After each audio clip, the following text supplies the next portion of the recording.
Olá, queridos! Sejam muito bem-vindos de volta ao canal Papo Teológico. Eu sou o Getúlio Cardoso e nesse vídeo eu quero estar trazendo para vocês a minha resposta como teólogo ao pastor José Carlos de Lima, pastor presidente da Assembleia de Deus na Paraíba, que comentou num podcast, numa entrevista que ele estava dando, que não pode haver obreiros barbudos, que os pastores antigos não ensinaram e Jesus não ensinou que obreiros devem ter barba e cabelo crescido. Mas será que isso realmente está na Bíblia? Será que a Bíblia condena você a usar sua barba ou usar cabelo crescido? É isso que nós vamos ver no vídeo de hoje. Então já deixa o seu like aí, já compartilha, já chama os seus amigos para poder assistir. E se é novo por aqui, seja muito bem-vindo. Se inscreva aqui no canal, que aqui nesse canal nós trazemos aqui refutação a heresias, nós reagimos à profecia, nós trazemos várias coisas aqui concernente à teologia, a verdadeira teologia que é baseada na palavra de Deus, ok? Então nós vamos colocar o vídeo, você assista esse vídeo junto comigo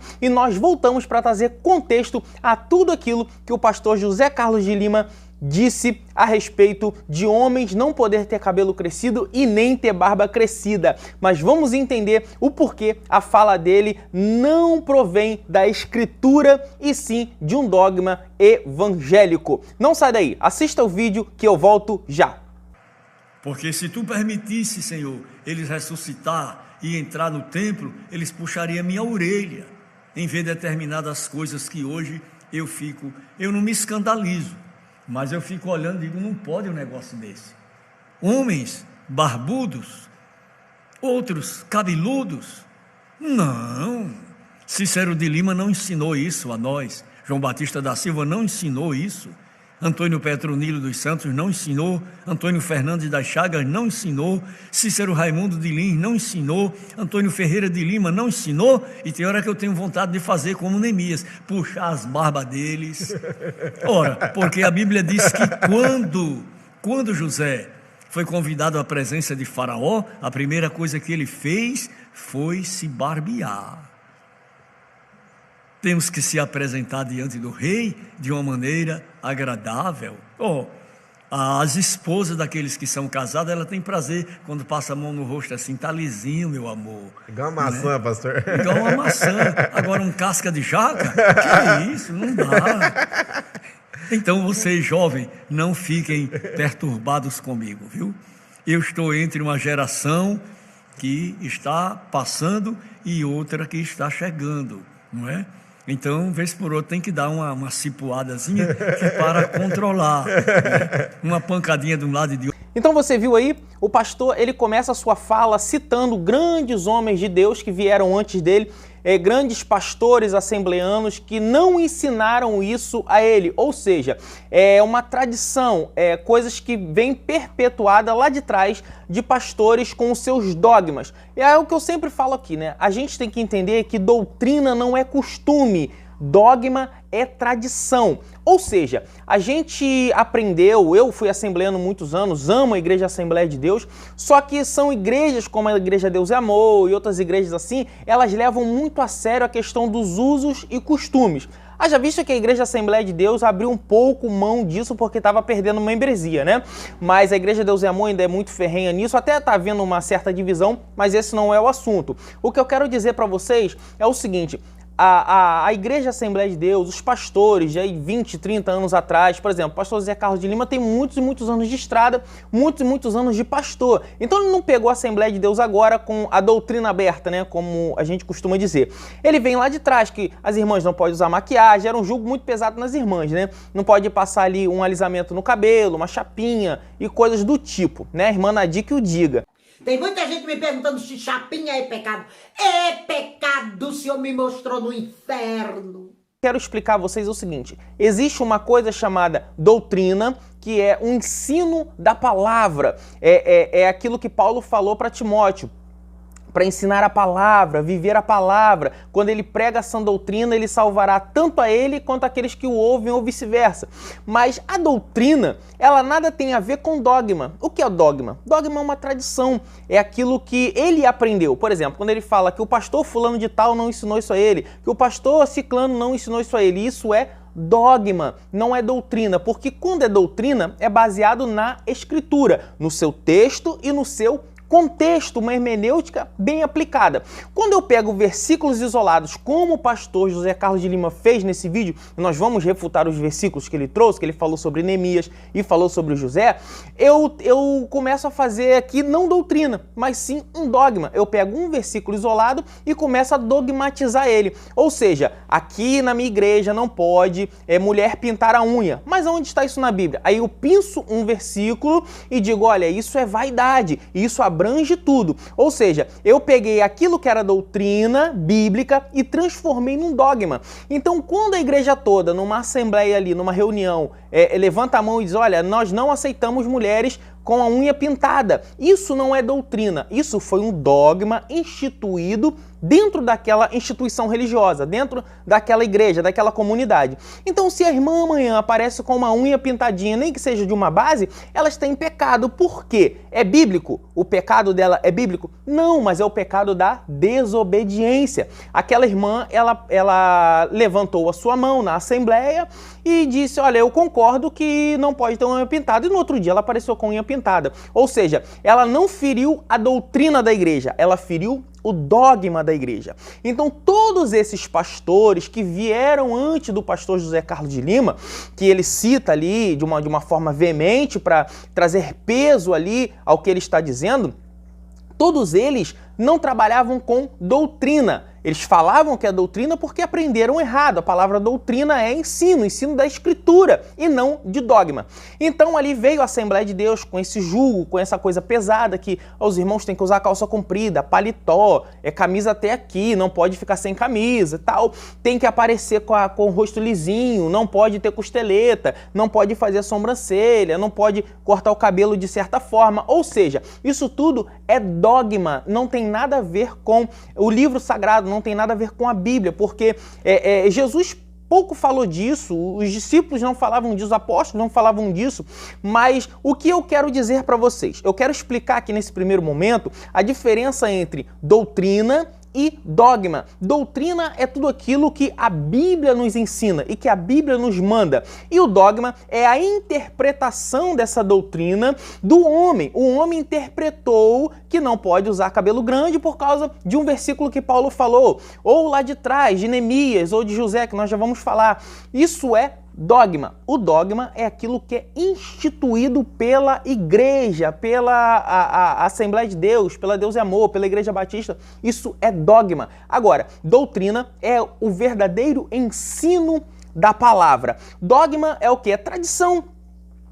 Por exemplo, a liturgia de culto. O culto na Assembleia de Deus é uma doutrina? Não. É uma liturgia dogmática, que você começa com a oração de joelho, depois você canta o hino da harpa, palavra introdutória, oportunidades, dízimos e oferta, pregação, oração final, anúncios, oração final e a bênção apostólica. Isso é um dogma. Isso não quer dizer que é bíblico. Isso é doutrinário, mas é doutrinário da forma errada de se falar. A gente fala que isso é uma doutrina, mas isso não é doutrina. Isso é dogma, isso é costume. Então, doutrina é uma coisa, dogma e usos e costumes são outra. E por que que as palavras do pastor, o discurso do pastor, ele não se encaixa na doutrina, e sim nos dogmas? Primeiro, porque tudo que ele falou ali está ou sem base bíblica, base dogmática dos pastores que o ensinou, que ele não quer passar por cima, e isso é louvável. Eu não querer passar por cima daquilo que os meus superiores, os meus antepassados deixaram como ensinamento, isso é louvável, eu não querer passar por cima disso. Porém, irmãos, antiguidade, tempo de casa, não é diploma de santidade e nem de aprovação bíblica. Não é porque a pessoa viveu há 70 anos atrás, que foi pastor da igrejinha lá em Pirapora do Norte e cresceu, botou 5.000 membros e agora ele é o certo. Não! Ele só é o certo se estiver baseado nas Escrituras. Então, se todos esses outros pastores que antecederam o pastor José Carlos de Lima usavam esses mesmos versículos fora de contexto como ele está usando, não é porque eles são mais velhos que eu vou deixar de refutá-los. Estão errados, ok? Então, vamos aqui à explicação, por exemplo, de Neemias que ele citou. O que ele cita ali é o capítulo 13, o versículo 25 do livro de Neemias. Acompanhe comigo o que a Bíblia diz a respeito disso. E contendi com eles, e os amaldiçoei deles, e lhes arranquei os cabelos, e fiz jurar por Deus, dizendo: não darei mais vossas filhas e seus filhos, e não tomareis mais suas filhas, e nem para os vossos filhos, nem para vós mesmos. Aqui, Neemias está dizendo, né, em outras traduções, raspei os cabelos, puxei a barba. Isso aqui Neemias está trazendo para um povo que não queria se voltar para a construção dos muros, que não queria voltar para a relação com Deus, que após o cativeiro, né, de 70 anos na Babilônia, aonde eles voltaram com as suas sinagogas, ou seja, não precisamos mais de templo, não precisamos mais sacrificar, não precisamos mais fazer nada. Neemias então quer dar uma sacudida neles. E para os hebreus, você já deve ter visto algum judeu, né? Você conhece algum judeu, ter o seu cabelo crescido e a sua barba crescida é um sinal de honra, é um sinal de cumprir mandamentos. Então, para esses hebreus aqui, para esse povo de Neemias aqui, ter a calvície ou ter o cabelo raspado era sinal de desonra, era sinal de maldição e de parecer com escravos. Então Neemias, para dar uma sacudida nele, cheio de autoridade, Neemias fala assim: olha, vou arrancar os cabelos, vou puxar a barba de vocês para que vocês entendam que vocês não são como eles, vocês são diferentes. Então, se vocês querem parecer com eles, então vocês vão parecer na forma desonrosa, que é o quê? Que é mostrar a careca e ficar sem barba. Então aqui é o contrário do que o pastor está falando. O pastor está falando aqui que o homem é honroso ter a carinha lisa, né, como uma maçã, né, para que a esposa passe a mão. Só que para Neemias, isso era sinal de vergonha. Então um pouquinho de contexto, um pouquinho de história e de estudo ali daquela região, daquela cultura ali, viria a calhar para o nosso amado pastor, para que ele pudesse entender que Neemias ali não estava raspando a barba deles para trazer eles de volta à cultura. Não, estava raspando a barba deles para falar: vocês não querem ser como eles? Então vão ser como a maldição também dos escravos. Então Neemias estava falando assim: vocês são escravos vis, porque vocês se distanciaram do Eterno. E como que se distanciaram do Eterno? Por fora? Não, por dentro. Então Neemias está falando: já que vocês por dentro estão se comportando como escravo, vocês não podem parecer judeus por fora. Eu vou arrancar a barba de vocês e vou arrancar o cabelo de vocês. Então essa explicação teológica, eu não posso me aprofundar muito aqui, porque senão o vídeo vai ficar muito grande. Mas outra coisa que ele falou foi a respeito de José. Que José, quando se apresentou a Faraó, José se barbeou, José cortou os cabelos e tal. Vamos lá. Eu acabei de falar aqui para vocês que os hebreus, eles tinham como honra, e até hoje os judeus têm, de deixar a sua barba crescida, de deixar o seu cabelo crescido. Até o judeu tem aqueles cachinhos aqui, porque quanto maior o cachinho, mais eles ficam enrolando. Por quê? Eu estudo da Torá, quando eles ficam o dia inteiro, noites inteiras estudando a Torá, eles ficam enrolando aquele cachinho ali. Então o cachinho perfeito significa que esse é um bom estudioso da Torá, porque ele se debruça em cima da lei, ele sabe as leis, ele conhece o Eterno, então ele sabe muito. Então quanto mais cachinhos ele tem, mais estudioso ele é ou aparenta ser, né? Então quando José ele ouve que ele vai até Faraó, ele entende que não é lícito ele aparecer barbudo. Por quê? Aí vai mais um pouquinho de história. Agora, história egípcia. Os egípcios, eles sempre tinham ali a sua barba feita, seus cabelos raspados e as suas sobrancelhas raspadas. Por quê? Era um sinal de reverência a Faraó, porque o único que poderia estar barbudo era Faraó. Então, por isso que os egípcios das classes mais baixas, né, eles só deixavam ali a sua barba crescer quando eles estavam em um momento de angústia. Eles só deixavam ali o seu cabelo crescer no luto, para mostrar que estavam de luto. Fora isso, era totalmente fora de questão você vê ali um egípcio aparecer cabeludo ou barbudo. Por quê? Porque o único que poderia ter essa honra era Faraó. Então José, quando ele escuta que ele vai até a presença de Faraó, ele sabe que está barbudo. E o único que poderia estar barbudo numa mesma sala era Faraó. Então ele entende que ele é submisso naquele momento e ele não quer bater de frente com o Faraó. Então o que ele faz? Ele arranca a sua barba, ele apara a sua barba, mesmo não sendo tradição sua, mesmo não sendo costume seu. O que ele faz? Ele vai entender que ele não pode afrontar Faraó. Então ele vai na frente de Faraó liso, com a barba feita, bem lisinho, para mostrar para Faraó o seguinte: olha, eu não estou aqui competindo com você, eu não estou aqui querendo ser mais do que você, eu estou aqui simplesmente para falar aquilo que Deus mandou eu falar. Então não tem nada a ver de desonra, não tem nada a ver ali com a obreiro barbudo tem que se apresentar na presença do rei de forma limpa. Não tem nada a ver. José só não queria afrontar Faraó. Somente isso, ok? Então o pastor ele não traz nada ali de bíblico no sentido neotestamentário, ele traz coisas do legalismo, ele traz coisas da lei, ele traz coisas que para nós hoje não tem fundamento nenhum. Então aqui foi a minha refutação ao pastor José Carlos de Lima, repito, com todo respeito, porque é um homem aí que tem anos e anos de história, anos e anos de pastorado, mas aprendeu errado, né? Aprendeu aí com aqueles homens que vieram antes dele e que o ensinaram de uma forma errada, ok?